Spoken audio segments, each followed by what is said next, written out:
नमस्ते बच्चों, BA second year की क्लास में आपका हार्दिक स्वागत है। आज हम राज्य नीति के निदेशक तत्वों पर चर्चा करेंगे। जब हमने संविधान की विशेषताएं की थी तब भी नीति निदेशक तत्वों के बारे में मैंने आपको बताया था। चूँकि संविधान निर्माताओं का लक्ष्य भारत में लोक कल्याणकारी राज्य की स्थापना था, इसलिए उन्होंने नीति निदेशक तत्वों में ऐसी बातों का समावेश किया है जिन्हें कार्य रूप में परिणित किए जाने पर एक लोक कल्याणकारी राज्य की स्थापना संभव हो सकती है।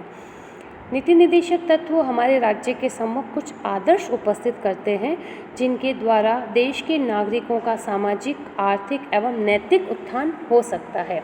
संविधान की प्रस्तावना द्वारा भारत के नागरिकों को स्वतंत्रता, समानता एवं न्याय प्रदान करने का लक्ष्य इन आदेशों को क्रियान्वित किए जाने पर ही पूर्ण हो सकता है।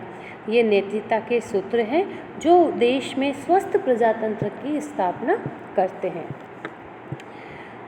यहाँ ये ध्यान रखना है बच्चों कि नीति निदेशक तत्वों की क्रियान्विति के लिए न्यायालय द्वारा किसी प्रकार के आदेश जारी नहीं किए जा सकते।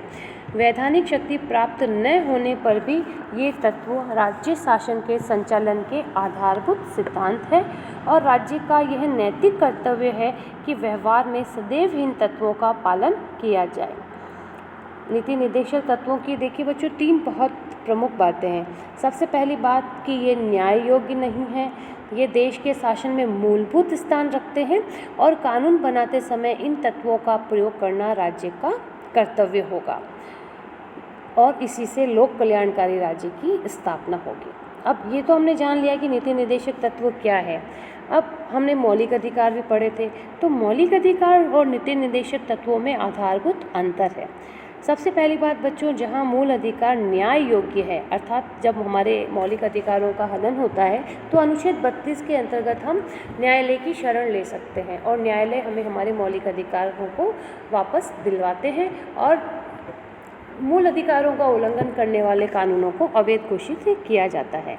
लेकिन यदि कोई कानून नीति निदेशक सिद्धांतों के प्रतिकूल है तो उसे अवैध नहीं ठहराया जा सकता। दूसरा बच्चों, मूल अधिकार निषेधात्मक है जबकि निदेशक तत्व सकारात्मक है। देखिए कैसे, मूल अधिकार राज्य के लिए कतिपय निषेधाज्ञाएं हैं, मतलब वो कहती है कि राज्य को कुछ काम नहीं करने हैं, उनको रोकती है कि बस यहाँ व्यक्ति का अधिकार क्षेत्र शुरू हो गया है, अब आप यहीं रुक जाइए। इसके विपरीत निदेशक तत्व नागरिकों के प्रति राज्य के कतिपय सकारात्मक उत्तरदायित्व है और राज्य की ये ड्यूटी है कि वह नागरिकों के प्रति अपने इन दायित्वों को पूर्ण करें। मूल अधिकार नागरिकों के लिए है जबकि नीति निदेशक तत्व राज्य के लिए है, वो राज्य के कर्तव्य निर्धारित करते हैं। और अगली बात बच्चों, मूल अधिकार राजनीतिक लोकतंत्र की स्थापना करते हैं जबकि नीति निदेशक तत्व आर्थिक और सामाजिक लोकतंत्र की अर्थात सामाजिक न्याय पर आधारित व्यवस्था की स्थापना करते हैं। अब हालांकि दोनों में भले ही अंतर हो, लेकिन ये क्या है कि दोनों एक दूसरे के पूरक है और दोनों को एक दूसरे से पृथक नहीं किया जा सकता। अब देखिए बच्चों, कौन कौन से नीति निदेशक तत्व हमारे संविधान में हैं। तो संविधान की जो धारा 38 से लेकर 51 से 38 से 51 तक राज्य के नीति निदेशक तत्वों का वर्णन किया गया है। सबसे पहले है आर्थिक सुरक्षा संबंधी निदेशक तत्व। भारतीय संविधान के निर्माता ये जानते थे कि लोक कल्याणकारी राज्य की स्थापना करने के लिए आर्थिक न्याय बहुत अधिक ज़रूरी है। तो संविधान कहता है कि राज्य प्रत्येक स्त्री और पुरुष को समान रूप से जीविका के साधन प्रदान करने के प्रयत्न करेगा, भौतिक साधनों का स्वामित्व और नियंत्रण की ऐसी व्यवस्था करेगा कि अधिक से अधिक सार्वजनिक हित हो, संपत्ति और उत्पादन के साधनों का केंद्रीकरण रोकने का प्रयास करेगा, समान कार्य के लिए समान वेतन का प्रयास करेंगे, राज्य श्रमिक पुरुषों और स्त्रियों के स्वास्थ्य और शक्ति का दुरुपयोग नहीं होने देगा, राज्य अपने आर्थिक साधनों के अनुसार विकास की सीमाओं के भीतर ये प्रयास करेगा कि सभी नागरिकों को अपनी योग्यता के अनुसार रोजगार मिल सके, शिक्षा मिल सके। राज्य ऐसा भी प्रयत्न करेगा कि व्यक्तियों को अपनी अनुकूल अवस्थाओं में ही कार्य करना पड़े, वैज्ञानिक आधार पर कृषि संचालन किया जाए। तो ऐसे बहुत से पॉइंट्स इसमें आते हैं बेटा जो आर्थिक सुरक्षा स्थापित करते हैं। 44वें संविधान संशोधन द्वारा आर्थिक सुरक्षा संबंधी निदेशक तत्वों में एक और तत्व जोड़ दिया गया, जिसके अनुसार राज्य न केवल व्यक्तियों की आय और उनके सामाजिक स्तर, सुविधाओं और अवसरों संबंधी भेदभाव को कम करने का प्रयत्न करेगा, वरन विभिन्न क्षेत्रों में रहने और विभिन्न व्यवसायों में लगे हुए व्यक्तियों के समुदाय के बीच विद्यमान आय, सामाजिक स्तर, सुविधाओं, अवसर संबंधी भेदभावों को भी कम करने का प्रयत्न करेगा। नेक्स्ट है बच्चों सामाजिक हित संबंधी में है राज्य लोगों के जीवन स्तर को सुधारने का प्रयत्न करेगा।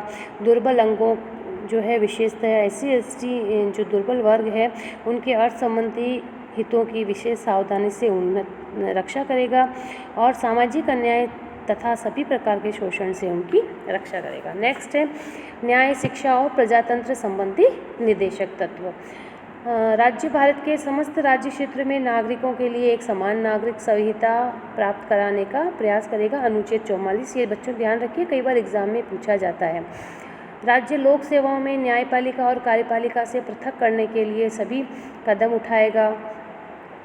अनुच्छेद 45 ये भी कहता है कि 14 वर्ष के बालकों को निःशुल्क और अनिवार्य शिक्षा प्रदान करना राज्य की ड्यूटी है और इसी के अनुसार बच्चों, जैसा कि अपन ने मूल अधिकार में भी पढ़ा था, 86वां संविधान संशोधन पारित किया गया, जिसके अनुसार नया अनुच्छेद जोड़ा गया और जिसमें शिक्षा का अधिकार प्रदान किया गया।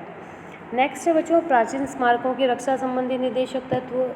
राज्यों की ड्यूटी है बेटा कि प्राचीन स्मारकों की रक्षा की जाए और जो राष्ट्रीय महत्व के कलात्मक स्मारक हैं उनकी रक्षा करने का प्रयत्न करें, पर्यावरण की भी रक्षा करें।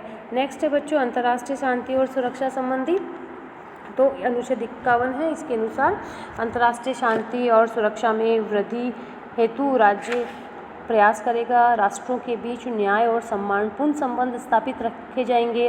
राष्ट्रों के आपसी व्यवहार में अंतर्राष्ट्रीय कानून और संधियों के प्रति आदर का भाव बढ़ाना और अंतर्राष्ट्रीय झगड़ों को मध्यस्थता द्वारा सुलझाना, ये आर्थिक सुरक्षा संबंधी नीति निदेशक तत्वों में शामिल किया गया। आज के लिए बच्चों इतना ही, आगे हम नीति निदेशक तत्वों के मूल्यांकन करेंगे। धन्यवाद।